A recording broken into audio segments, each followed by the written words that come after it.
Well, good afternoon and welcome to the Thursday, November 19th meeting of your Irving Las Colinas Rotary Club, celebrating 83 years of service to the Irving community.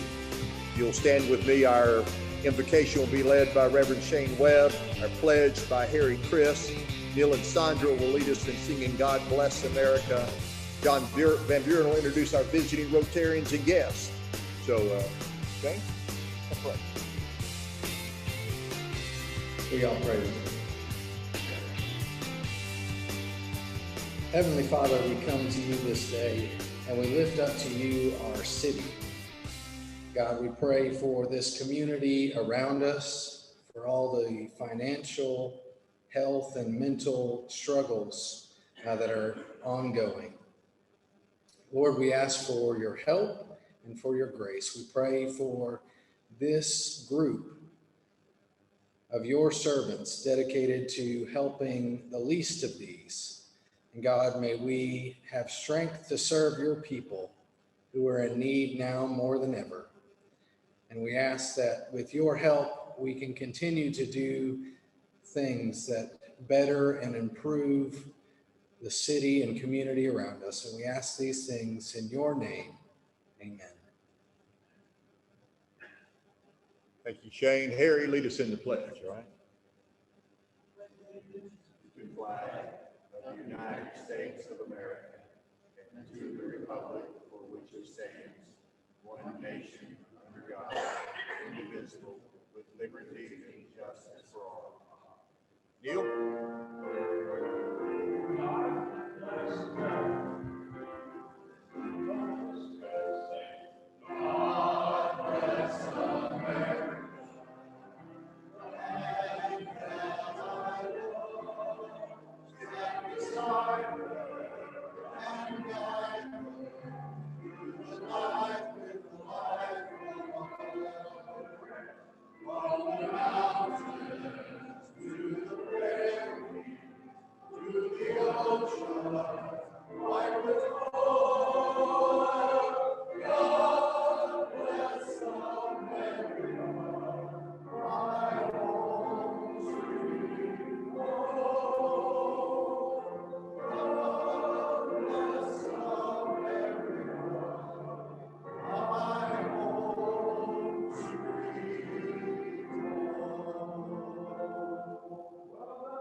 Excellent job. Thank you, Neil. Thank you, Sandra.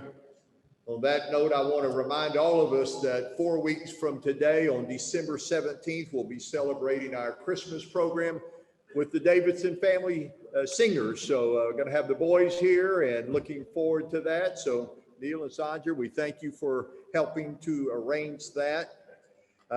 Couple of quick announcements. Where's Ed McCarty? There he is, Ed. We're needing some more bell ringers. Is that right?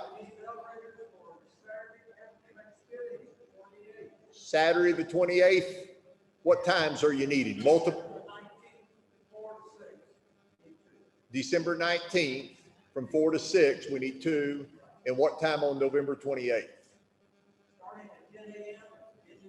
Okay, so we need 10 to 12, 12 to 2, 2 to 4, and 4 to 6. So those of you on Zoom, if you're wanting to connect, you can send us a message during the meeting today, or you can text Jordan or I. We'll get that information to Ed, make sure we get you signed up. My daughter Erin and I are doing December 5th and December 19th, so we look forward to being part of that and encourage you to sign up for that as well. Bobby Haas, come up and join me here today.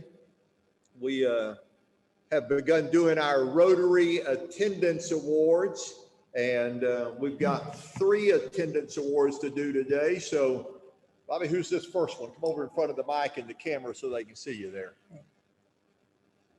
The first recipient is Don Jensen.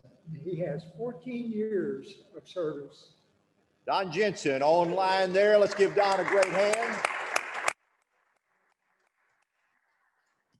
Don, we thank you for your 14 years of attendance and participation and leadership in this club, and we'll get this pin to you as quickly as we can, all right? Who's our next one? Next one is Bob Brazor. and he has 11 years of service with the Rotary. 11 years, so Bob's online as well, so let's give Bob a good. Bob, again, we thank you for everything that you've done with the club and especially with our flag program. Probably seems like it's been 15 years of service in the flag program, but we are grateful for that. And I'll introduce our last one because our last attendance award goes to Bobby Haas for 13 years of attendance. And so Bobby, I'll give you your pin. Congratulations. Thank you for that. Who's got a camera? Shane, you, Lazzaro's got a camera. Let's put that behind your back so it's not on the camera here and we'll get a quick picture. There you go. Hold on. Now you can do it again. Thank you very much. Thank you. And we have another attendance award that we'll be doing 2 weeks from now on December 3rd, when Chris Wallace is here speaking with us. So hopefully that individual will be able to join us that day.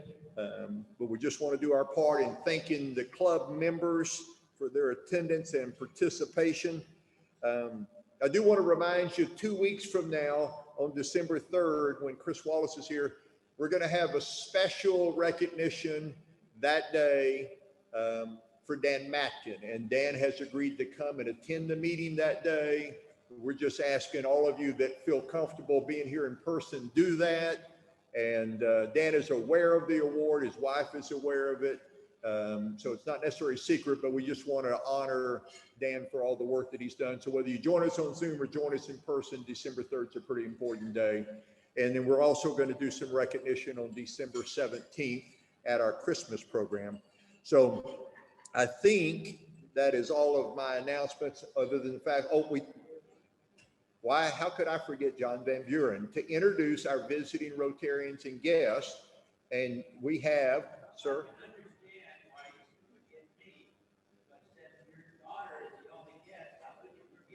Well, Aaron is here today, so y'all say hi to Aaron. And are we going to introduce?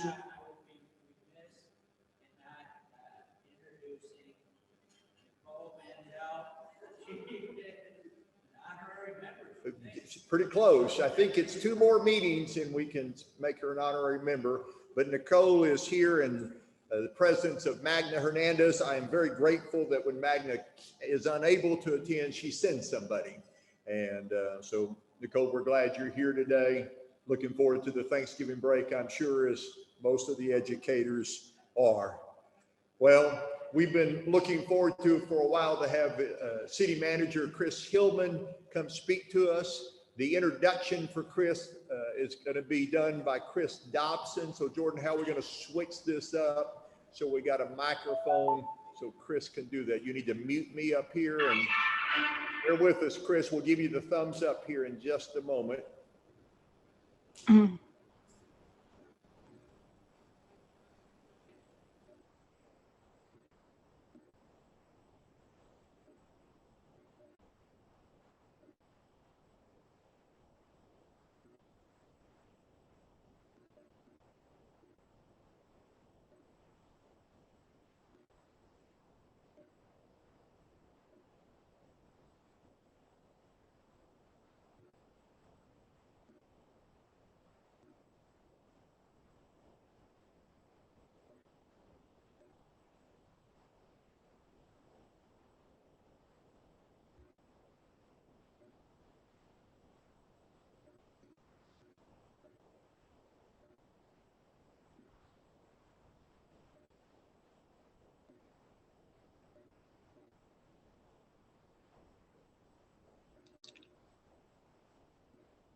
Chris, try to say something for me. Okay. What would you like me to say?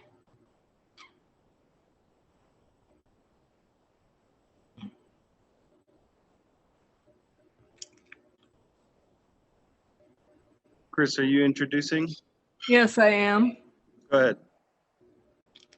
Let me know when you're ready. Ready. Okay. It's been a great pleasure that I introduced Chris Hillman, the city manager for Irving. He's been city manager for 6 years. He came from Surprise, Arizona to Irving in 2014. And it's been a lot of changes that have gone on and a lot of progress I think the city's made. So I'm going to let Chris talk about it.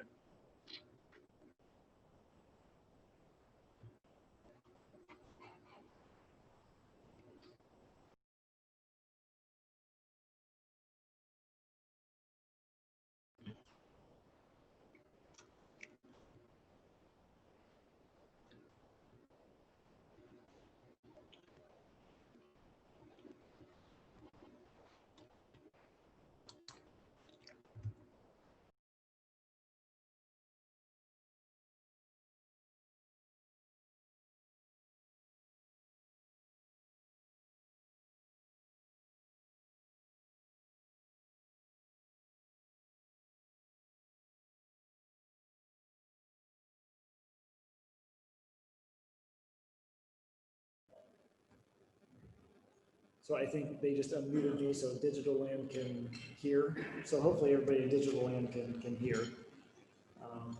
I was just saying that my presentations are usually very less formal, no PowerPoints. I just prefer just giving a couple quick updates, and obviously happy to answer any questions that anybody has about what's going on at the city. We actually have a lot that is going on in the city, even with COVID, even with the impacts that we're seeing, not just to us as a city, as an organization, but what we are seeing COVID do impacting our residents, impacting our businesses, impacting our social clubs, impacting our faith-based institutions. I was just talking with Shane a few minutes ago about some of the challenges Woodhaven is having, that I'm sure all churches are having, trying to figure out and continue to work through the COVID situation and how to engage parishioners, how to engage our residents as a city, how businesses can continue to attract customers and serve them. Everybody's had to think fast on their feet, quite honestly. I'll be honest, I'm not going to sugarcoat it. COVID has had a very dramatic and negative impact on all facets of our life. We really see it first right up front with our residents. We've had over 10,000 of our residents contract the disease. And it has been a big challenge to make sure that our hospitals have the staffing and the capacity that they need. We've been fortunate at Irving that from a pure percentage and ratio basis, we're actually lower in terms of our population as a ratio to all of Dallas County. We're actually lower in contracted cases and in deaths than what we would anticipate ratios providing. We're about 10% of the county's population, and fortunately our caseload and our deaths are less than 10%, which is a good thing, if you can call that a good thing. Obviously, even one death and even one case contracted is not what we would want, but we know what we're dealing with. We're seeing a spike in cases, not only here in the city, but throughout our county, throughout the state, and throughout the country, and honestly, even throughout the world. We believe it's very important to continue to do all that we can to make sure that we limit the transmission of COVID-19. And I think just taking basic precautions is the foundation and the start, whether it's wearing our masks here, maintaining that 6 feet, that really does help. And we continue to encourage our residents to look at those safeguards and to practice those safeguards. A lot of businesses are struggling. We encourage you to do all that you can to support businesses. If it's a restaurant, if you want to go out and dine in, follow their protocols. But if you are uncomfortable doing that, give them a call and order online. Get takeout, get delivery, help out these businesses. It's very important that we do all that we can. We've seen, and you can see driving down the streets, a number of our businesses haven't made it. We've had a number of restaurants closed down, some other retailers closed down, and that's going to continue to be a challenge. The one thing that really helped a number of our businesses, especially on the retail and the restaurant side, was we would have 150 to 160,000 commuters come into the city every day. Right now, we're about 15 to 20% of that. It has really dramatically gone down. We'd have about 3.8 million visitors each year come to the city. Most of them come for business-related purposes. That has dramatically gone down, and I'll talk a little bit about our hotel occupancy tax or hot tax here in a minute, and some of the challenges we're seeing there. That has had a dramatic impact on our businesses and even the revenues coming into the city from a sales tax perspective. And we're going to have to continue to watch to see how those impacts play out. The good news is, as you've been hearing on the news, that vaccines, I guess, will be coming out relatively shortly. We're hearing different groups, Pfizer and others, that have come up with vaccines that'll be anywhere from 90 to 95% effective in stopping the transmission or the contracting of COVID-19. That's a great thing. There's going to be a number of residents and citizens throughout the state and the country that may be hesitant in getting that vaccine, understandably so. They're working on the treatment side as well. So hopefully in between the treatment and the vaccines, we can really begin to manage the spread and the transmission of this. Unfortunately, it is here. It's going to be a challenge we're all dealing with. And until we get those vaccines and those better treatments, we're going to continue to have to deal with that. But as a city, we're very excited to see the great progress that has been made in just a short 7, 8, 9 month period, getting those medical protocols in place. Those vaccines are going to be distributed in prioritized basis. We do not have any strict detail yet as to how that will occur. Our emergency management team is working with the state and with all the emergency management groups to make sure that we're part of those discussions. We understand how that is going to play out.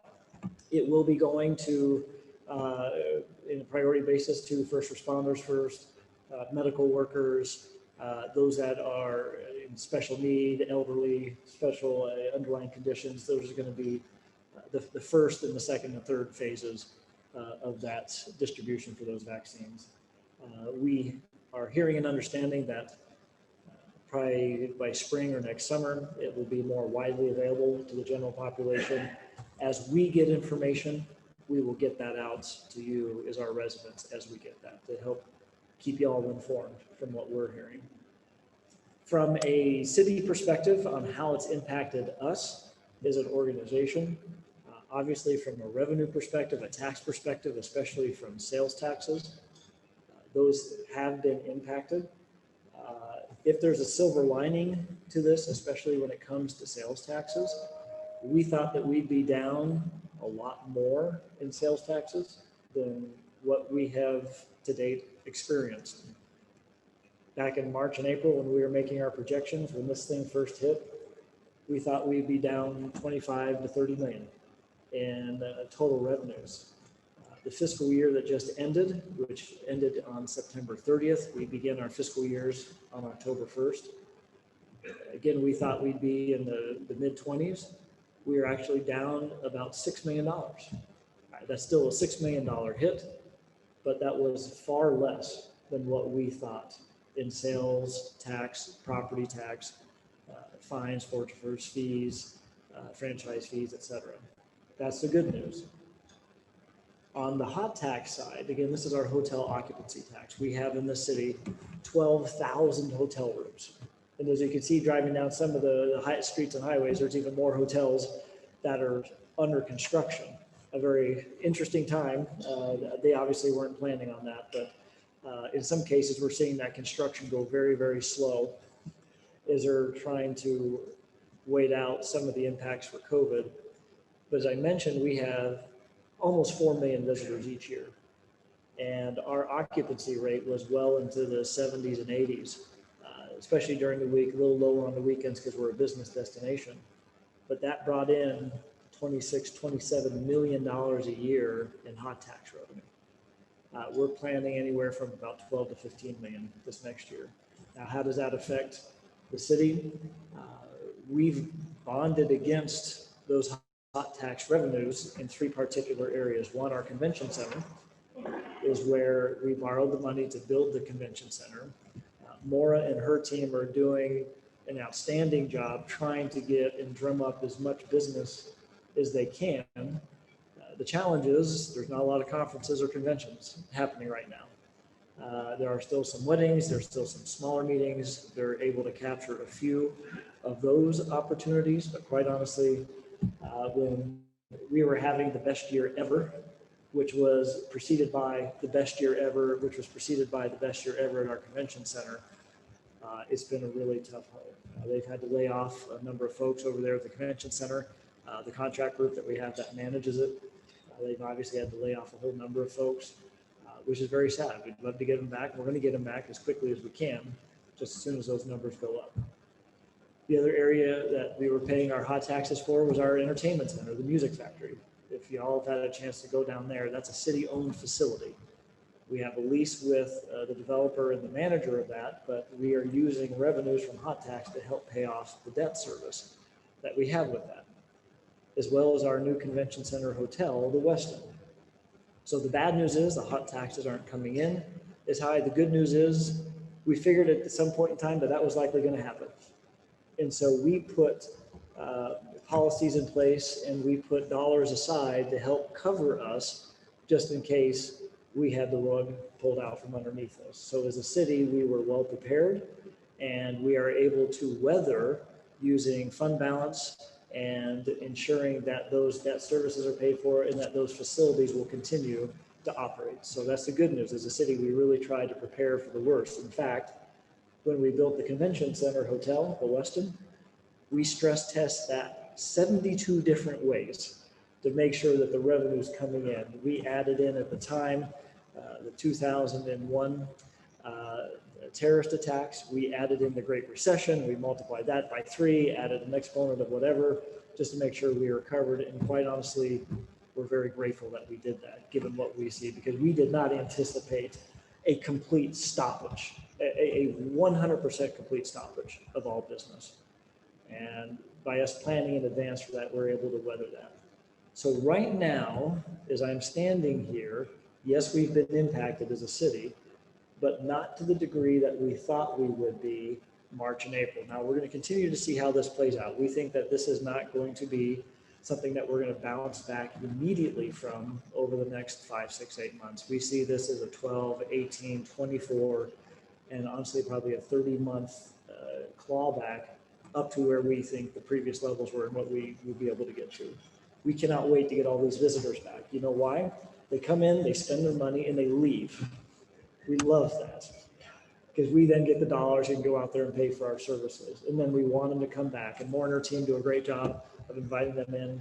And we have a great team over at the chamber that helps us try and help these businesses out.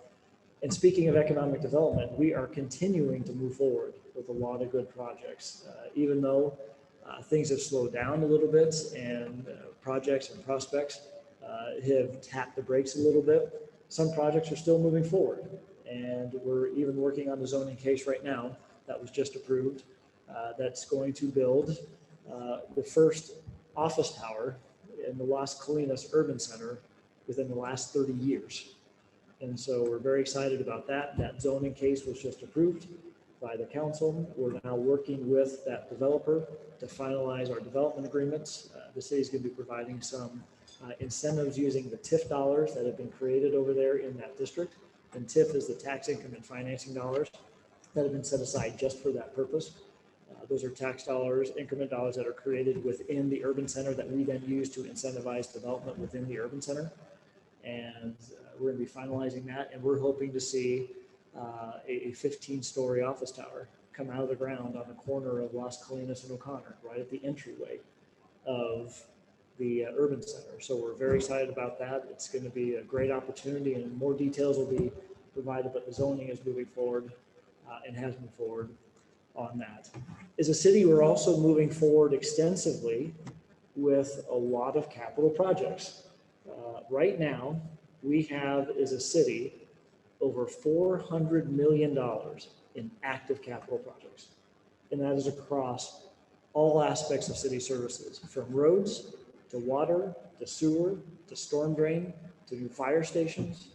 We are addressing a lot of needs in the city. In fact, one of our projects, our Road to the Future project, we're in year 3.5 of that. That's $100 million. It's actually going to end up being about $115 million over a 5-year period.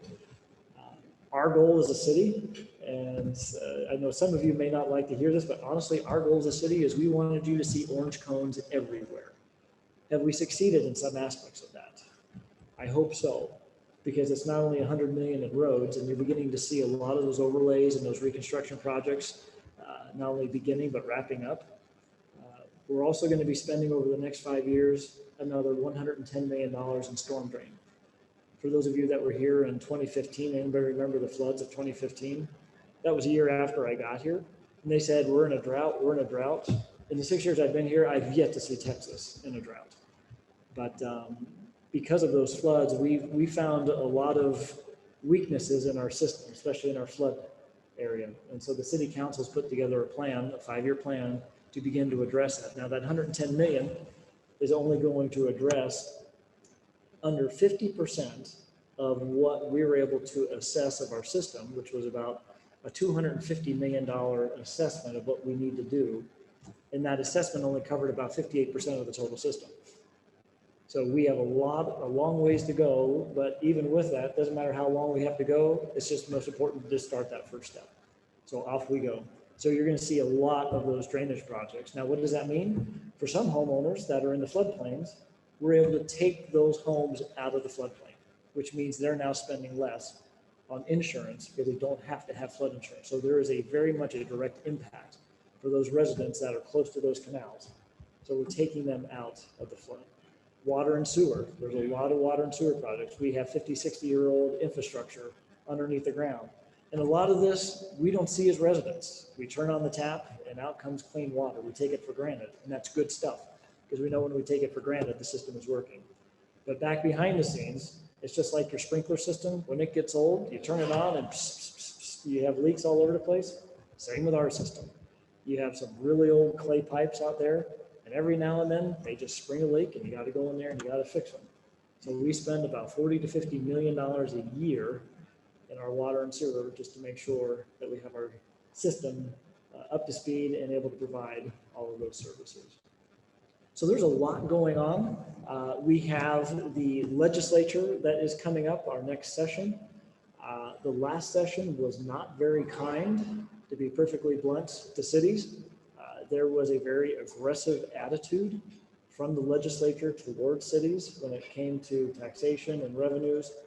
It even started impacting our ability as a city to determine what type of materials can be used in construction for commercial and residential businesses. And the legislature took our ability away to help regulate and manage what is built next to you and the type of materials that are used. We can no longer control that.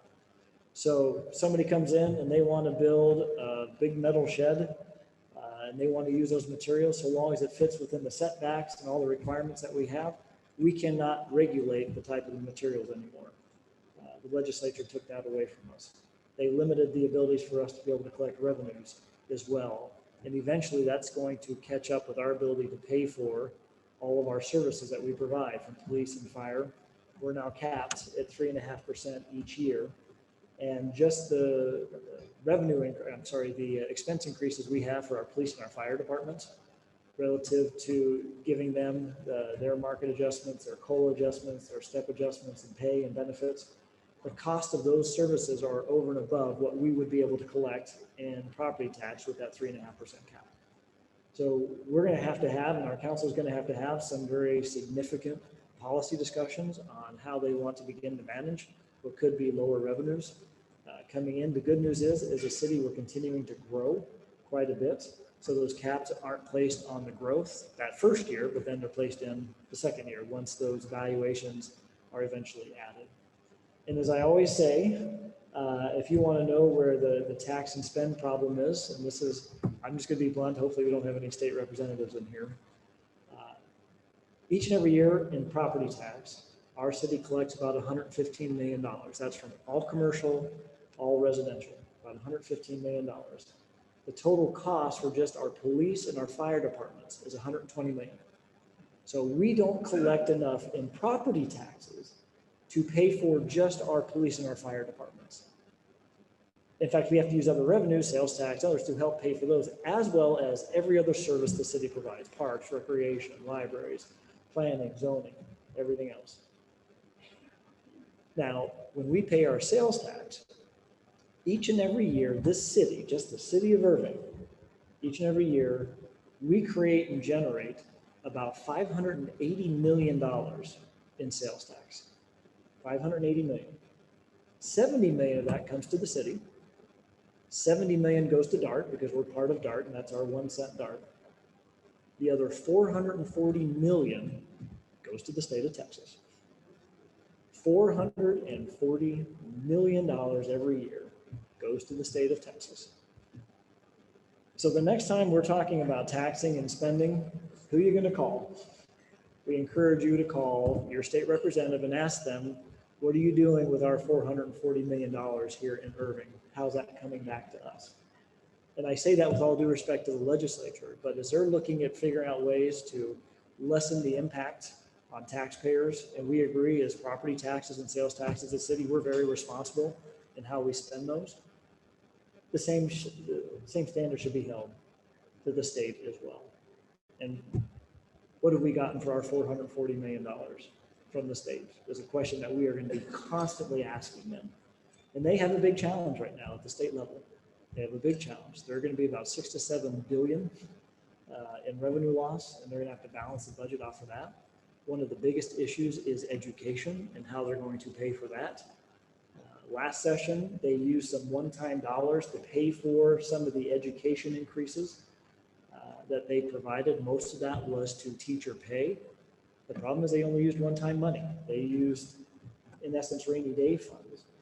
And now the revenues are down, they still have those expenses, and they're gonna have to figure out how to continue to pay for that. And that's one of the problems with property taxes, is the state has contributed less and less to the educational expenses with the state's revenue, which has burdened our local districts with a higher percentage of those costs. And that's why property taxes, 50% of all of our property tax bills are for school districts and education. That's been one of the, if not the driving force behind those large property tax increases. So as a city, we're very cognizant of that. We're doing all that we can. We held our tax rate steady. That averaged to about a 2.4% increase on average for all of our homeowners and businesses. That was an average of about $28 for the average home here in Irving this current fiscal year. But we've continued to do all that we can to lower that burden and to increase the exemptions for seniors and for our disabled.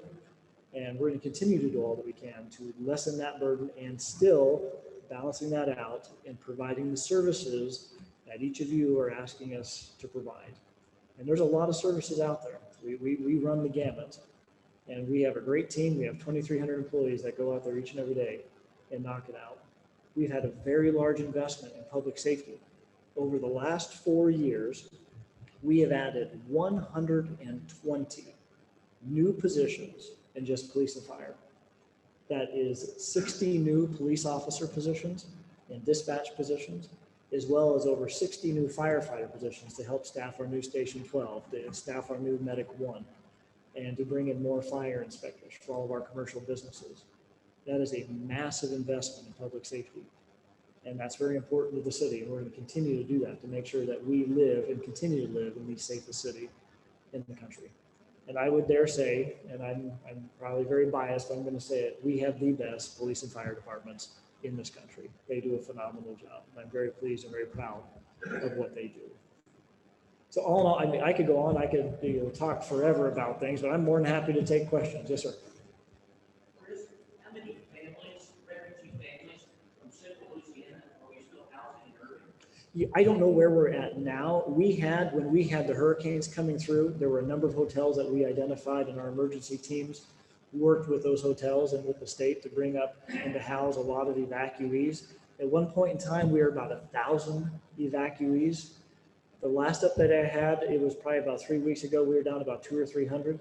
I would guess we're probably a lot less than that. If not, we probably may not even have any more evacuees. Sometimes those evacuees not only come, but then they stay and they their lives were wiped out wherever they were, and they'll just come stay here and they'll start businesses and they'll start living here. And we've had a couple of great success stories. So I don't have the exact number, but we were up to about 1,000. And most of them were in 2 or 3 hotels up at the airport. And quite honestly, the hotels loved it. They were empty. So having the evacuees come in. Another example, the Four Seasons was hosting all of the World Series baseball teams. So they were booked up for the entire month, which was a beautiful thing in October, just a beautiful thing. So I hope that answers your question. Other questions? Yes. I'm glad to hear that you have a safety net and you were able to hold on financially. You mentioned that the sales tax was down almost $6 million. Do you have any idea why it wasn't as much as you thought it would be? You bet. That's a great question, and yes, we do. We thought for sure with what we were seeing with restaurants, because we have a lot of restaurants, we have a lot of bars in the city, we thought we were going to get nailed. And honestly, they were. We saw a big decrease in those areas. However, where that was offset was online. It was not just the Amazons of the world, but in 1 month, we had 50 new retailers that registered and provided sales tax. In just 1 month, 50 new ones. So what we saw is people stayed home, they were still ordering online. And it wasn't just with the traditional Walmart, Amazon, Targets of the world, it was with a lot of smaller retailers as well. They're obviously required to report and to submit all those sales taxes. And so that's what really helped us was all of those online sales. And that helped offset a lot of the restaurant sales. Now, the good news is when we saw those likely reductions in revenue, the city went out and we cut about $8 million in expenses. So when our revenues only came down about $6 million, we were in good shape. So therefore, as a city, instead of relying upon our own rainy day funds or our own reserves, we just stopped and cut our expenses. So right now, we have not used our reserves or our rainy day funds at the city on the general fund side. We thought it was important, thank you, we thought it was important to cut expenses first. And yes, it's a rainy day and we're still gonna have to see how this plays out. But right now, again, we take a very conservative, responsible, proactive financial approach. That is why this city is a AAA rated city. We just got rated about 2 months ago. And 2 different entities, 2 different rating agencies gave us a AAA. We're only one of about a half a dozen cities in the state that have a AAA from 2 different rating agencies. Now, what does that mean? This is very important. What it means is when we go out and borrow those dollars for all of those capital projects that we're doing, our interest rates for our general obligation bonds, our interest rate this go around this year, if you were to guess what, I don't mean to play a game, but what would you guess our interest rate would be? 3%, 4%? Because we are AAA rated, our interest rate on our general obligation bonds, 1.21%. 1.21%. It is the lowest interest rates that we've ever had to pay as a city for our general obligation bonds. And that is because of our prudent fiscal management and because of our AAA rating. That's why it's important to keep that AAA rating. And even our water bonds, which are AA rated, we are at a 1.69. Now that's also a combination of having a really good market right now, a good bond market. There's a big flight to bonds because they're looking for that safety, that security. And a lot of people are looking for those tax opportunities as well in purchasing those bonds. So a combination of good fiscal management and a really good bond market put us in a great position. That is cheap money, guys. That is really inexpensive money. And I'll borrow at 1.2% all day long, quite honestly, if we can keep that. Hopefully that'll stay. So that's just good financial management. We're very proud of that as a city. So hopefully that helps out. One more question. There's one Oh, online. one online. Can we hear it or are you going to read it?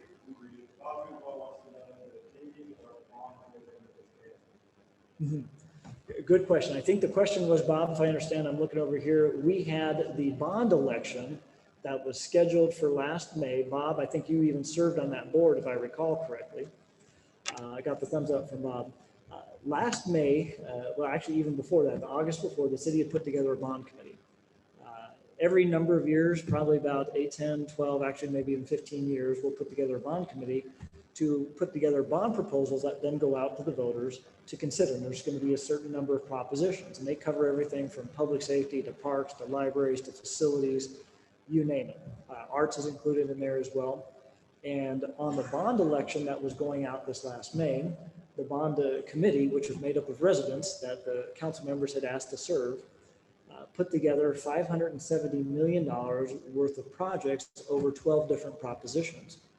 The May election was canceled, obviously with COVID. All of that was pushed to November. The council decided in October, late September, October, I believe, somewhere around there. The question was, did they want to have that bond election in November, or did they want to postpone it again? So the council decided that they did not want to have that election in November, given the current COVID crisis and some other issues. They just said, let's push this off a little bit. They have to, Bob, make the decision no later than this next January if they want that bond proposition and proposals to come back on the ballot for May. So at this point, I don't know yet what the council is going to be deciding, what direction they are going to go. But that question and that policy discussion will be coming to them in December and January, and they have to make that decision again no later. I think it's late January, early February, to give Shanae and KO enough time. She's our city secretary and our city attorney, the time necessary to get all the ballots finalized and get all the election stuff put together. Bob, I hope that got a thumbs up and answered your question. Awesome. Any other, I could talk all day, guys, and I know you know that. Any other questions? All right, thank you very much. Thank you very much. Stay up for just a minute. Chris is going to stick around just a moment, so if you have other questions you want to ask him about, and I've talked to you about this before. We're really grateful that you make time on your schedule to come and update us, and we've got a place on the calendar for 2021. You come back, if we are going to do the bond election, once you come back, update us on that. But we certainly want to support everything you're doing in the city. I saw Chief Spivey was on there. We want to say thanks to Chief Spivey and all the great work that he and the Irving Police Department are doing. So, Chris, thank you. Appreciate you being here. Let's give Chris another. I know we're a couple of minutes after 1, but if you want to stand with me, Bill Lamar is going to give us a quick update from Ken Lancaster's funeral and then lead us in the 4-way test. We did Ken's funeral last Friday at 1 o'clock. Had a tremendous turnout. More people there than they would have been able to allow in the building at the funeral home. So it was a great thing. Myrna was very happy when it was over. And of course, how could I do anything for Ken without closing with the 4-way test? So at Troy Kelly's service, I read the 4-way test, but we recited the 4-way test for Ken Lancaster, because I also told him that he was a fanatic for the University of Texas, and Don Jensen, he loved to give you the needle. So anyway, let us channel our inner Ken Lancaster and recite the 4-way test of the things we think, say, or do. Number 1. Number 2. Number 3. Number 4. I think Ken would be proud.